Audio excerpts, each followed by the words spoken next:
अब एक बात सावधानी से सुनिएगा। शायद शिव महापुराण के माध्यम से अभी तक ये बात सामने नहीं आई, पर शिव पंचायत कथा में आ रही है तो सावधानी से सुनना।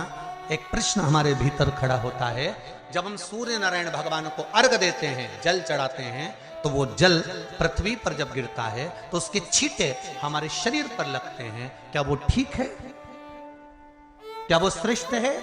तो शिव महापुराण की कथा कहती है, जब हम सूर्य को अर्घ देते हैं, सूर्य को जल चढ़ाते हैं, वो पानी जब पृथ्वी पर गिरता है, उसके छींटे हमारे शरीर पर लगते हैं, तो वो श्रेष्ठता का भाव निर्मित करते हैं। वो गलत नहीं हो सकता। कारण अब वो भी समझ लीजिए।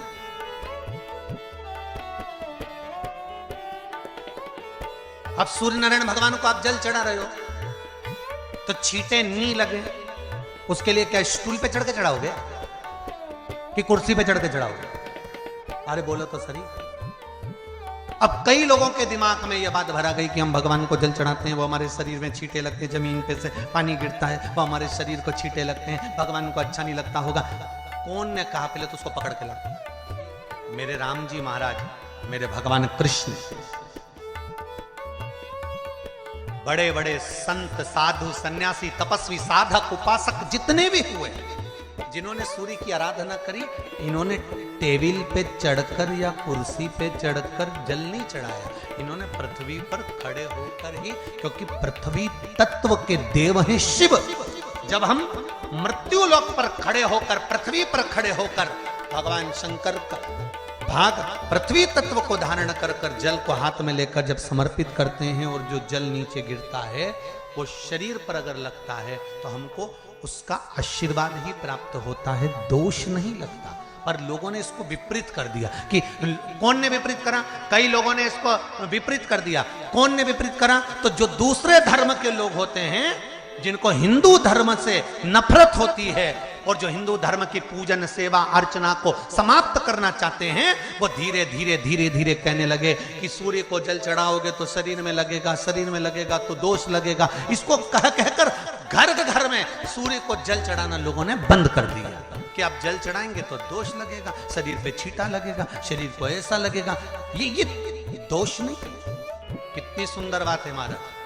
सूर्य नारायण भगवान को जब जल चढ़ाया जाता है, हाथ सिर से 8 इंच की दूरी पर होना चाहिए। जम के बोलिए, सिर से कितना ऊंचा होना चाहिए? 8 इंच ऊपर अपना हाथ होना चाहिए मस्तक से सूर्य को जल चढ़ाते समय। और ना चांदी का, ना स्टील का, ना लोहे का, ना प्लास्टिक का, ना कांच का, ना सोने का कोई बर्तन, ना कांसे का, ना एल्युमिनियम का, ना पीतल का, केवल एक पात्र होना चाहिए, वो है तांबे का। काय का पात्र होना चाहिए? तांबे का पात्र। और सूर्य नारायण भगवान को जब 8 इंच ऊपर तुम्हारा हस्त है, और जब हम सूर्य को जल चढ़ा रहे हैं, कैसे जल चढ़ाना है वो भी समझ लीजिए।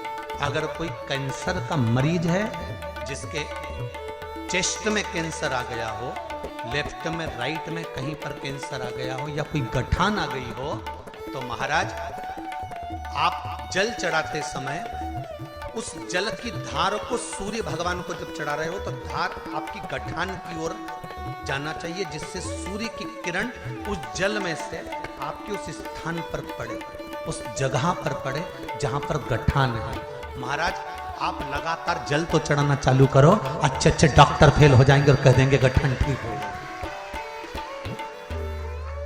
आपका लीवर और किडनी गड़बड़ कर रहा है, आप प्रतिदिन, आपका स्वास्थ्य गड़बड़ रहता है, आप प्रतिदिन ये ज्योतिष शास्त्र के अंतर्गत, रत्न शास्त्र के अंतर्गत, ये रत्न शास्त्र, ज्योतिष शास्त्र, रंग शास्त्र जो हमारे यहाँ है, रंगों के हिसाब से ये जितने रत्न होते हैं, माणिक हुआ, सोना, मोती हुआ, नीलम हुआ, मूंगा हुआ, पुखराज हुआ, ये क्यों कहते हैं ये पीला है, ये सफेद है, ये नीला है, ये लाल है, इसको शरीर में क्यों पहनाते हैं? उसका कारण होता है कि जब शरीर में पहनते हैं, सूर्य की किरण उसमें पड़ती है, हमारे शरीर पर वो कलर का इफेक्ट पड़ता है, उस कलर को शरीर पर लगता है, और शरीर पर लगता है तो हमारा शरीर धीरे धीरे हमारी जो इंद्रियां हैं वो सही होने लगती हैं, काम सही होने लगता है। तो आप कहते हो ना सब, मैं कौन सा नक पहनूं, मैं कौन सा मोती पहनूं, मैं कौन सा पुखराज पहनूं, मैं कौन सा नीलम पहनूं, वो ज्योतिष शास्त्र के अंतर्गत, रत्न शास्त्र के अंतर्गत जितने रत्न हम पहनते हैं ये केवल उस किरण के लिए ही तो पहनते हैं कि जो सूर्य की किरण मिले,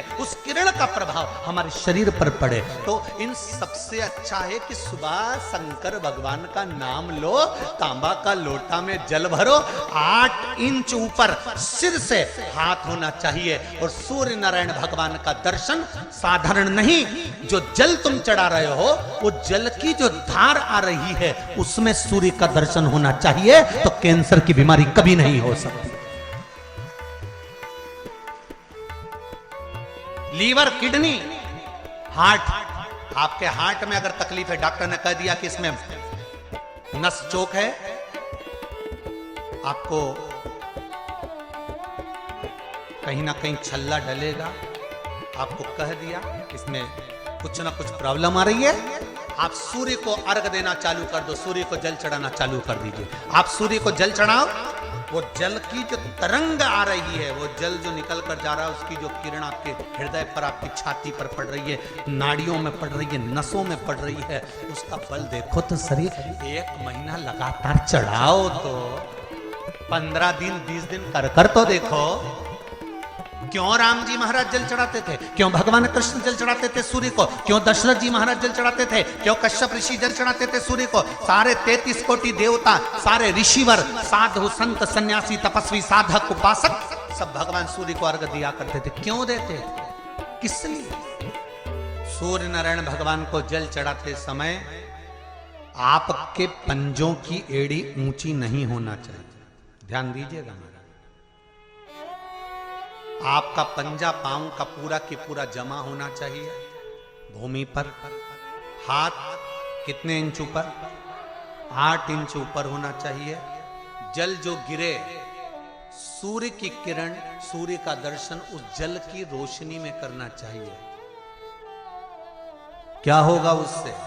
जिस बच्चे को आंख में चश्मा लगा हो, मोटे से मोटा चश्मा लगा हो, छूट नहीं रहा हो, तो थोड़े दिन उसको सूर्य का अर्घ चढ़वाना चालू कर दो, और जल में से सूर्य का दर्शन कराना चालू कर दो। सूर्य का दर्शन जल में 2 महीना 2.5 महीना बहुत है, आंख की रोशनी बढ़ जाएगी, चश्मा हट जाएगा। आप कर देखिए। अब एक प्रश्न और खड़ा होता है सूर्य को अर्घ देने। गुरुजी, पंचदेव पंचायत में सूर्य नारायण भगवान शंकर की पंचायत में हैं। सूर्य नारायण को हम फ्लैट में रहते हैं, हम फ्लैट के अंदर रहते हैं, तो हम फ्लैट में रहते हैं, हमारे यहाँ अगर छज्जा नहीं है, हमारे यहाँ जगह नहीं है, तो हम सूर्य को अर्घ कैसे दें? तो महाराज खिड़की तो होगी, अगर घर में फ्लैट में पानी ढुलेगा और आप लोग नहीं समेट सकते तो एक बाल्टी रख लो, एक पात्र रख लो, पर सूर्य नारायण भगवान को अर्घ देकर रोशनी शरीर पर पड़ना चाहिए। जिंदगी में कभी कोई बड़ी बीमारी नहीं आ सकती। कितने लोग देते हैं सूर्य को अर्घ? जरा हाथ उठाओ। बहुत बढ़िया, बहुत जोरदार।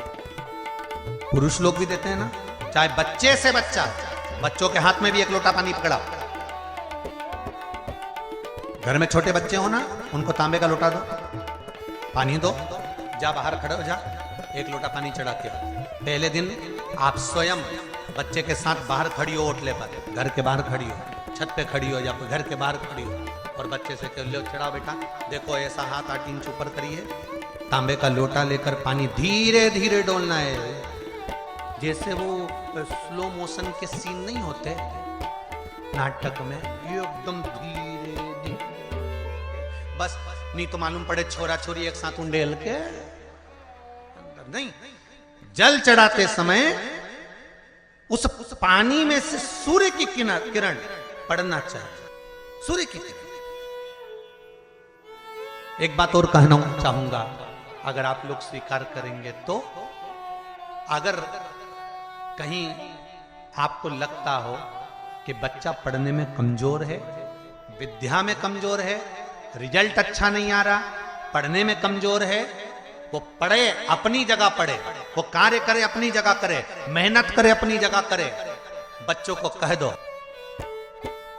कि कुछ समय के लिए सूर्य को अर्घ देना चालू कर। सूर्य की किरण